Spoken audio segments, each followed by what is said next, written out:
very difficult to justify a tax increase. Nobody cares for one. I personally don't. And forgive me if I was a little too candid about the impact to my own family with our home valuation, but it was a surprise. But as one of the speakers stated, my family moved into a home about 3 or 4 years ago, and so we're seeing the full impact of that move this year, and we're going to have to pay for it. There was no special accommodation made to me that wasn't made for anybody who was similarly situated. But there are some other macro elements that are contributing to the tax increase beyond the things that I've shared today, and some of those are just purely economic.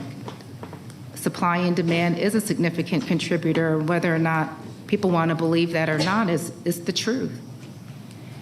And in the heyday when Cobb was growing in the 70s and 80s, we're probably building at about a third of that rate today. But yet there continues to be continuing demand, and it does cause the cost of homes to go up significantly. So as Commissioner Richardson shared, there are other ways to be involved in this process. We need help because when it comes to land use and zoning, those are very difficult days for us, but there is not an appetite to see any increase in density or housing. But yet we know that if we're going to move out of this, we've got to build something somewhere to help decrease demand. There's also been some concern about renters. I'm very concerned about renters. I was a district commissioner for the area of Cobb, and Commissioner Sheffield is, that has the highest number of renters. She sees the impact that it has on her constituents every day. We are not insensitive or immune to these things. I lived in the Six Flags area, which probably has an acute level of moderate income than any other areas of the county. These are areas of the county that I saw every day living in my community for 20 plus years. I could tell you those communities need our support beyond just the millage rate. There are many ways to support those communities and those who've been in continual need in this county. Again, those are issues that can be discussed outside of this meeting. I take a little bit of offense because I don't see this concern when I'm sitting there dealing with people in true need from people in this room. Cobb County supports home ownership, and this makes it difficult for our renters. Our tax structure supports home ownership. This is why you do have a homestead exemption, which is going to be providing a $117 million credit onto the tax burden of this county.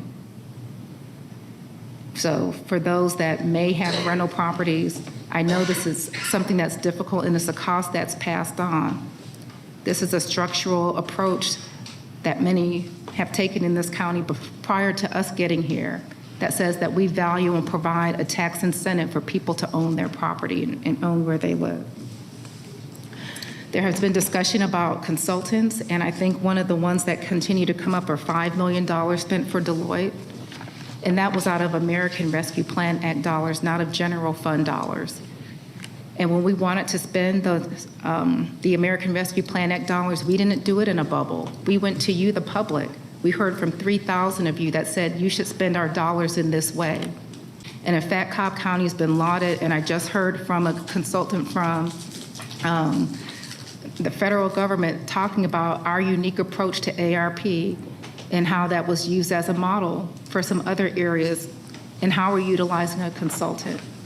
There are some communities that have not monitored their spending or who may have to end up paying some dollars back.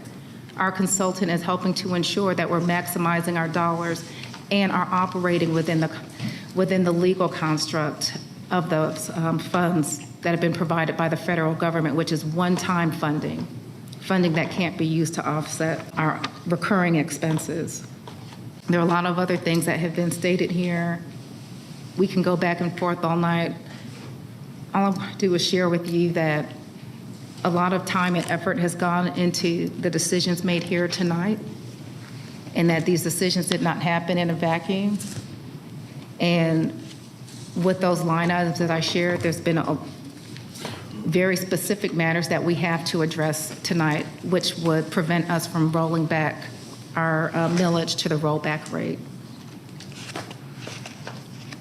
But what we do is we try to make sure that Cobb County does operate in its general spirit of operating efficiently and still effectively, which allows us to have some of the stats that the gentleman from the Realtors Association did share, how we are still in the metro area and maintaining the lowest millage and lowest sales tax rate, lowest water rates here in Cobb County. I want to thank our employees, because if they're done on anybody's backs, the significant wins that we have here in Cobb with the resources that we have are really done on their backs, as they try to do their best to serve you with the limited dollars that they have and limited resources. It was shared in one of our hearings that our departments operate generally with 1/3 of the resources that our neighboring counties do. But yet Cobb County is known for providing stellar service still. That's done through real people who are committed to serving you every day. And we'd love to do it for free. But you and I both know it doesn't operate like that.